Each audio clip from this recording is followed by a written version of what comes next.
कहानी का शीर्षक है शापित पुलिया।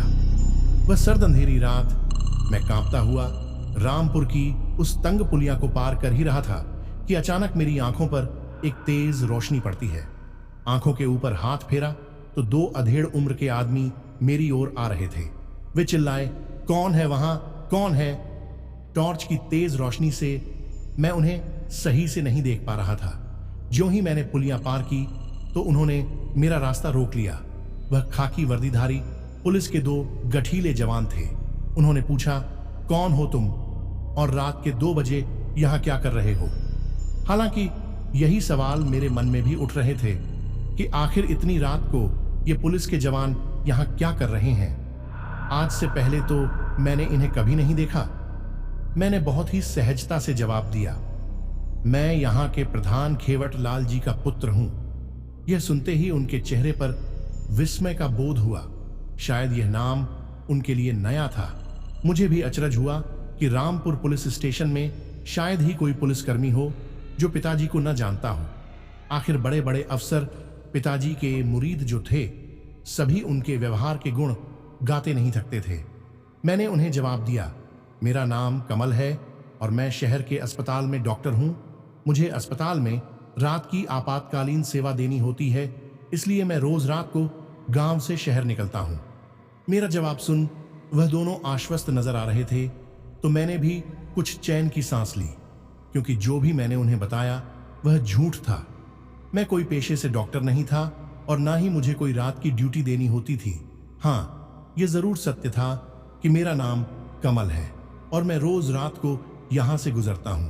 दरअसल यह पुलिया पूरे गांव में शापित पुलिया के नाम से जानी जाती है और आए दिन कुछ ना कुछ किस्से और घटनाएं यहां घटित होती रहती हैं। शायद इसीलिए चौकी से इन 2 जवानों को पुलिया की निगरानी के लिए रखा गया हो। मेरे मन में बहुत जिज्ञासा थी।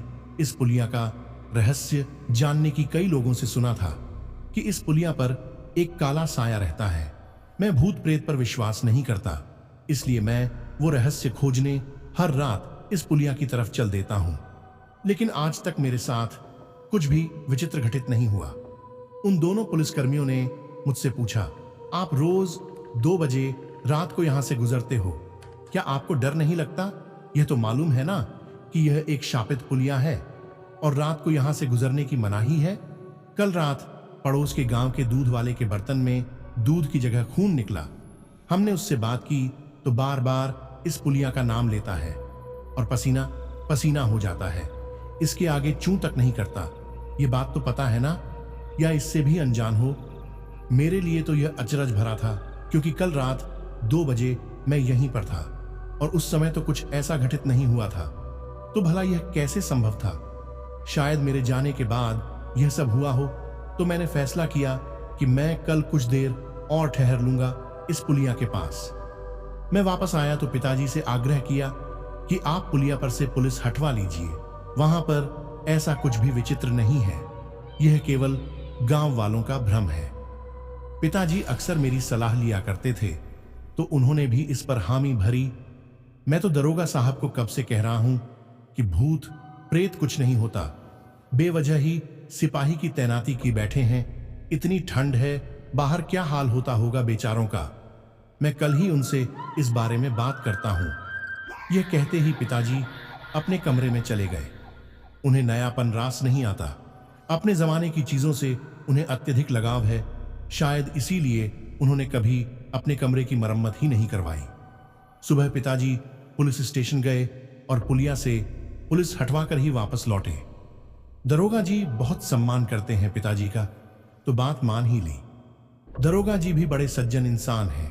मेरी उनसे मुलाकात 4 या 5 बार हो चुकी होगी, लेकिन जितनी बार भी मैं उनसे मिला, उनके व्यक्तित्व ने मुझे प्रभावित अवश्य किया। अब मैं खुश था, क्योंकि पुलिया पर से कानूनी निगरानी हट चुकी थी और मैं स्वतंत्र होकर उस रहस्य को खोज सकता था। अब इंतजार था तो बस आज की रात का। आज तो मैंने पूरा मन बना ही लिया था कि उस काले साए की अफवाह को दूर करके ही दम लूंगा। मैं बचपन से ही जासूसी किताबें पढ़ने का शौकीन था, इसलिए मेरे लिए यह नई बात नहीं थी। आखिरकार शाम का समय हुआ। मां ने मेरे छोटे भाई और पिताजी को खाना खिलाया। मैंने और मां ने भी कुछ देर बाद खाना खा लिया और सब एक साथ सो गए। ठंड इतनी थी कि कुछ देर तक तो पैर गर्म ही नहीं होते थे। पिताजी, माँ और भाई सो चुके थे और मैं कुछ देर तक सोने का नाटक करता रहा। आराम से कंबल सरकाकर आहिस्ता आहिस्ता दरवाजे की कुंडी खोलने लगा, लेकिन कमबख्त गिलास को भी अभी ही गिरना था। कौन है वहां? कौन है? पिताजी चिल्लाए। अरे तुम भी ना सो जाइए चैन से, अब यही काम रह गया कि रात को बिल्ली से जाकर लड़ूं। इतनी अच्छी नींद आ रही थी। सत्यानाश, सो जाइए, मां गुस्से में बोली। मेरी हृदय गति तो बस रुकने को थी कि दोनों दोबारा सो गए। मैंने सावधानी से दरवाजे की कुंडी खोली और बाहर आ गया। आज मुझे उस रहस्य को जानने से कोई नहीं रोक सकता था। मैं एक छोटा सा टार्च लेकर पुलिया को जाने वाले रास्ते की ओर निकल पड़ा। कहानी का अगला भाग सुनने के लिए हमारे चैनल को सब्सक्राइब करें और वीडियो अच्छी लगे तो लाइक करें।